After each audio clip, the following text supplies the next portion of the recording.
கொஞ்சத்தை கில்லாதே செப்டம்பர் 2 எபிசோடில் என்ன நடக்க போகுதுன்னு ஒரு ப்ரோமோ ரிவ்யூ பார்க்கலாமாங்க.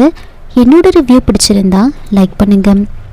மதுமிதா யோசிச்சுட்ருக்காங்க, இவ்வளோ நாளும் என் வாழ்க்கையில் நடந்த எல்லாத்துலேயுமே அம்மா, அப்பா, ஜீவா, அதித்தின்னு எல்லாரும் என் கூட இருந்தாங்க.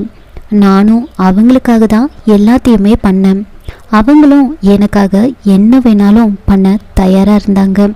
ஒரு பக்கம் ஜீவா சின்ன பையன், ஆனாலும் எனக்கு கல்யாணம் ஆகணும் அப்படின்றதுக்காக தான் லவ் பண்ணுற பொண்ணை கல்யாணம் பண்ணிக்கிறதுக்கு டைம் கேட்டான்.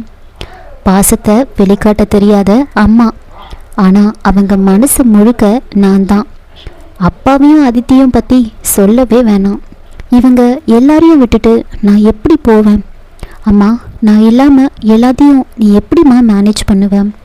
எல்லாத்தையும் சமாளிச்சிருவியாம்மா அப்படின்லாம் ரொம்ப யோசிச்சுட்ருக்காங்க. ஒரு கண்ணில் அன்பையும் ஒரு கண்ணில் கோபத்தையும் வச்சுக்கிட்டு என்னையே சுற்றி சுற்றி வருவியம்மா, நீ எப்படிம்மா இருக்க போகிறேன்? உங்கள் எல்லாரையும் விட்டுட்டு நான் எப்படி போக போகிறேன்? கல்யாணம் ஆனதுக்கப்புறம் பொண்ணுங்க தான் வீட்டை விட்டு போகணும்னு யார் சொன்னது?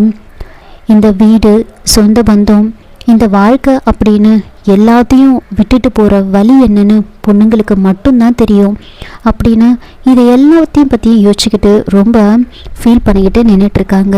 இதோட இந்த ப்ரோமோ முடிச்சிருக்காங்க. என்னோட ரிவ்யூ பிடிச்சிருந்தா லைக் பண்ணுங்கள், மறக்காமல் சப்ஸ்கிரைப் பண்ணுங்கள். தேங்க்யூ.